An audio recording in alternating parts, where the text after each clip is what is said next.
Hi, everybody. I'm Katie Yakel, Executive Director of AWAI, and welcome to our latest edition of Inside AWAI, Real Copywriters, Real Strategies, Real Success. And I'm thrilled to introduce you to Dave Sharpe. Hi, Dave. Hello. So you've been a copywriter for 30 plus years, right? Seems like it a lot less time than that, but when I added it up the other day, yeah, 30 years is about right. Fantastic. And right now, tell us about what you're doing right now. I know you started as a freelancer, and how has the business evolved to what you're doing right now?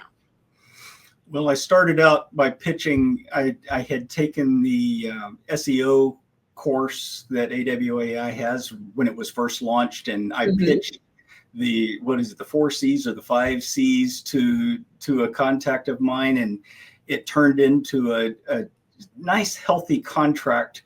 And I couldn't do all the work, so I started adding people to help me with the SEO and with the copywriting, and it's grown now to an agency that specializes in manufacturing and construction B2B content marketing and SEO. Wow. And you told me this before we started filming. I'm just blown away by the size of your agency. So can you just talk a little bit about how many writers you actually hire and work with, and the types of projects you and they work on? Sure. Surprisingly, I only have about 6 writers, but the SEO team is much larger. I've got probably 15 SEO people, a couple of social media people, 3 graphics design people, project manager to keep everybody in line and keep everything on track. It's grown to where we have 39 full-time or 30-time regular employees, and we just added 8 more temporary contractors in Brazil to work on a special project for a client. That's fantastic. And this is all B2B focused. What type of projects are you delivering for your client? For our largest client, it's SEO and content. So we do a lot of page development. There's marketing materials, event materials, because they do a lot of trade shows. The SEO is very intense, so we do a lot of schema development for the page. The writers do the writing, and then we have the SEO team that does the schema and the markup and the on-page and on-site optimization. So it's digital marketing, basically digital marketing, it's specially focused on content and the SEO. With the largest client, it's an ongoing, just an ongoing marketing strategy that's, all the little things: email marketing, graphics, infographics, social media, web pages. Just to keep their engine going. It's a beast that never stops getting hungry. Which is good news for you and your agency, and for all of us, all of our writers, especially in the B2B world. The leads are king. They need to do everything to keep those leads coming in, and they need copywriters to do that for them. Absolutely. So you're mentioning SEO, but I also had a conversation with you about GEO. Can you talk to us about that and how that's impacting the work that you're doing and the work that clients need? So the GEO term is still evolving out there in the industries. It's generative engine optimization. I am seeing it's kind of developing into 2 camps. One is GEO and the other one is AEO. So you have answer engine optimization. It's okay. Basically. I'm sorry. I'm just going to interrupt you for a minute. If you could just repeat those. Generative engine optimization. And answer engine optimization. So this is the idea of optimizing for AI answers, whether it's the AI overview that Google gives you, or somebody asks ChatGPT, a question and gets a response. So this new emerging field is the effort to influence AI so that you get referenced in the answers. Just like SEO and, Yes. 5 years ago, 10 years ago. Yeah. We have two major sites that we've been working on for a number of years. And so we're able to track, we're able to see what's happening fairly clearly in information sites and e-commerce sites. And we're seeing about a 15% decrease in organic traffic across the board. Right. But after I got past the, SEO people always are living on the edge. We're always about ready to jump out the window because of something new. But I realized that 15% decrease in traffic doesn't mean that the sky is falling. There's still 85% of people are using Google's search results. So it is a big deal, but I want to say people don't go jumping out the window because AI is taking over everything, because it's not really. No. One of the things that we're seeing is we do have to change how we're thinking about metrics, because as a general rule, when somebody comes to your site through an AI citation, like in the AI overview that Google gives, if you click on one of the links in the sidebar, it shows up as direct traffic rather than organic traffic. Oh. So it's a referral. Yeah. So this is something new. We're trying to make some shifts in our thinking and how we represent the metrics to our clients. Right, because those 15% didn't disappear. They're just coming via a different door. Right. So you just have to make sure that we're finding that we're still able to show up. Another thing that's different with AI traffic is that you cannot say we have shown up in 437 search result pages or impressions or whatever. It's more like we show up in 20 to 30% of AI searches. So it's a percentage thing because every AI answer is custom generated, and so it's just a whole interesting new ball of wax. But the key thing here is that it's not destroying traffic. Right. We're just having to change how we think about it. And I think that's the lesson for anybody listening to us is, AI's here, obviously, and it's figuring out how to work with it for your client's benefit. And I think, obviously your agency's on the cutting edge of that, but it's all learnable, right, Dave? Absolutely. And here's something I keep telling my writers: AI is not going to take your job. Right. It's changing your job. It's not going to take your job. It's changing it. It's a tool. We're staying right on top. We're trying to stay right on top. Obviously, we have to, because otherwise our clients will go elsewhere. But we're trying to stay on top of all this AI generated content and so on. So we created a couple of sites. One client asked us to do AI generated content. They didn't care about search traffic. It was all going to be direct traffic and referral traffic. We also created another site that was kind of our canary in a gold mine. And we do all of the optimization, normal SEO and everything. So the content wasn't bad and the content was optimized. The most recent Google update last month wiped out both of the sites. Okay. One of our canary site actually was delisted, de-indexed. So, AI generated content is vulnerable now in ways that we didn't expect 6 months ago. 6 months ago, Google was saying, all we care about is if it's useful information. And that seems to be changing. They're not telling us, but it seems to be changing.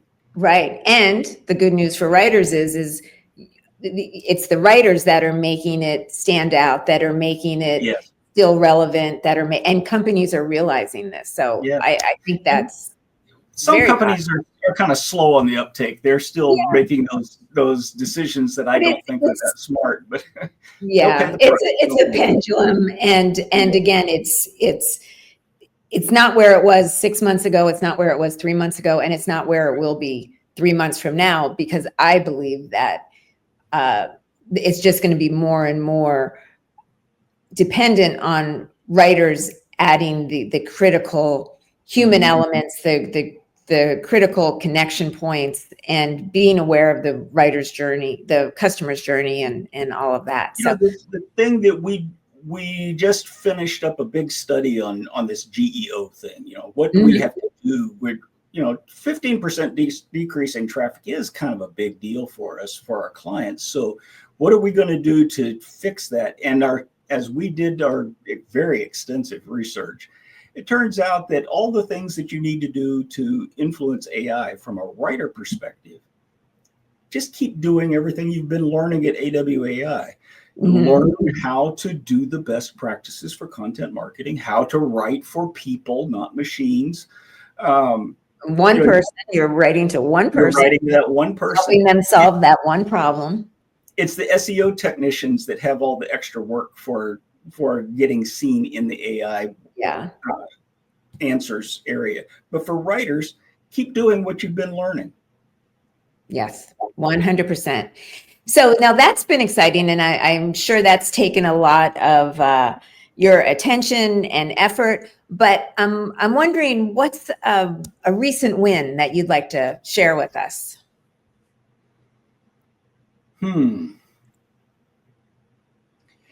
We're showing up in 20 to 30% of AI results for both of our websites, in spite of, we haven't really done a whole lot of change in our strategy yet.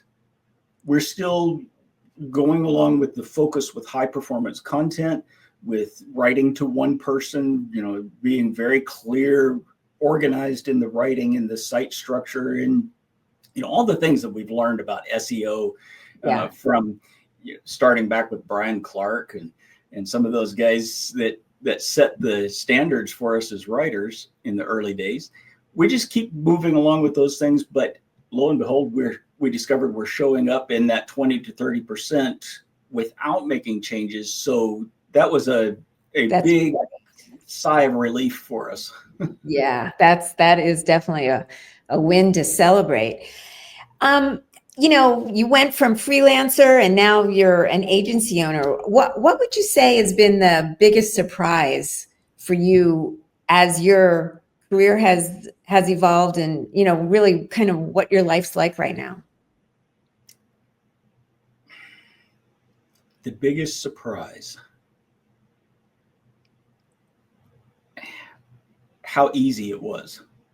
Oh, wow. Nice. Now maybe I should say how simple it was. It definitely wasn't easy. I've lost a lot of sleep. I've had a lot of stress. I've had to work with a lot of people and a lot of people that I could not work with.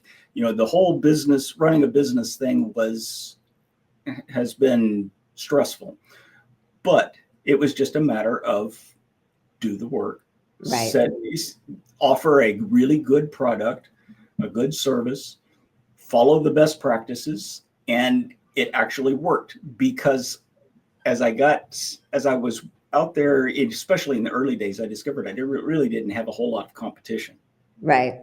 There were a lot of people who were writing. In fact, my first contract, the guy had 3 journalists on his team, but they were writing journalism. They weren't writing content marketing. So they didn't have any calls to action. They didn't have any logical flow from this piece to that piece, not like Russ Henneberry talks about passing the baton through the awareness funnel. There was none of that.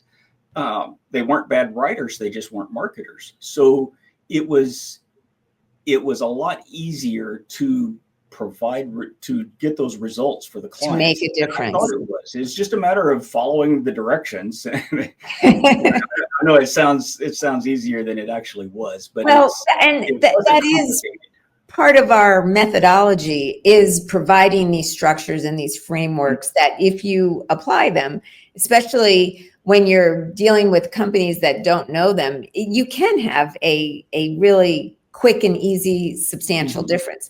But you're not saying it was just an easy button and suddenly you had a career. No, this is not a pitch for a biz op. No. But it was just a matter of taking the steps. Right. Applying what you're learning. I love that. And you know what? You're not the first person that I've heard that from, is like that they are surprised that, like, wow, once you do it, once you apply it, and knowing that most of your clients aren't in this world. They're in their world. They're building their machines or doing, creating their products and services, and they are just hungry for somebody that can do this for them. So Yeah. I think that's fantastic. In today's world, I find that there's more opportunities than ever. I'm more excited about what we're doing than ever. But what advice would you have for somebody who might be starting out right now? Well, I'm going to beat the same horse that I was beating the last time we talked. Be professional. Yes, good. I have to say that, I don't have time to put up with unprofessional newbies anymore. I used to like to work with brand new people that needed some mentoring and guiding. I don't have time anymore. It's easy for me because I know I've been experimenting a lot. I can do entry-level writing through AI and do it myself. But I don't like to do that any more than I have to. I like to work with people, but you have to be professional. You have to communicate. I'll tell you a real quick story. I had a freelancer contact me a year ago, and she had this wonderful email campaign laid out. She treated this like an email campaign. It looked like she had probably been through one of Guillermo's email mastery programs, because she had it laid out that every email carried me through the next phase of the funnel. Good graphics, well written, everything. I did not have a position open at that point. Okay. And so I said, I responded and said, I'd like to put you in my folder for the next time I have a need. I never heard from her again. Oh, wow. She ghosted me. She didn't even respond to say thanks for the consideration or anything like that. So, next time I have a project, guess whose name won't be in consideration? Be professional, communicate, stay in contact. If you have problems with deadlines or you're missing a piece of information, communicate, because that's the part that differentiates you from the average beginner. Yes. It's that professionalism. From my perspective, I need that professionalism, the constant communication, I don't have time for drama. I don't have time for high maintenance, so I think this is pretty common in the business world. Yes, of course. And you are a professional offering a professional service and everything that goes along with that. So just to clarify, you do work with new writers and welcome that, but as long as they are communicating properly, hitting deadlines, and being, that's. I have one writer that started out as an intern. She's in a professional writing curriculum degree program, and she asked if she could intern with us. So she interned with us, and she was so professional that I offered her a job. She's working for us part-time while she's still in college. Yeah. But it's the professionalism and that's, I don't have to worry about maintenance or counseling or anything like that. I give her the job, she gets it done. That's great. That's great. What's something that you're currently excited about, either in your career or outside your career? What's something that's lighting you up? I'm working on a Substack project. Oh, fun! And so that is where it's at these days. I've had to do a few revisions. I'm moving more slowly than I want to, but just because of life getting in the way. But, I'm looking forward to building something that's going to be long-term. I'm not going to survive the agency game forever. Right. As I get older, I'm getting slower, and all these kids that are working for me, they're young enough to be my grandkids now, but building something that I can do by myself without all the crowd of people and overhead and everything. I'm really excited about the potential there. Fantastic. Well, we're all in on Substack. We're at AWAI is actually going to be launching one very shortly. And we've had some great trainings on it. So we have this great community of writers that are growing their businesses, launching their businesses, and we're all about supporting that. So when you're ready to launch, or if we'll certainly give you a shout out. I want to point out that I did take Brian Clark's course. Oh, good. So even though I'm busy with agency work, I still try to stay on top of current trainings and all of that, because it's really important. You're never done learning. You're never done learning. Well, Dave, I think that is a good sentiment to end our conversation with. And I appreciate your time. I know how busy you are. And again, so excited for your success, proud of how far you've come and what you're accomplishing with all the skills that you've acquired now. So congratulations. AWAI has been a big part of that. So, well, we're happy to have you in our fold and paying it forward like you always do, and sharing insights and advice for your fellow writers. So thank you very much. Sure. Okay. Bye, everybody. See you next time.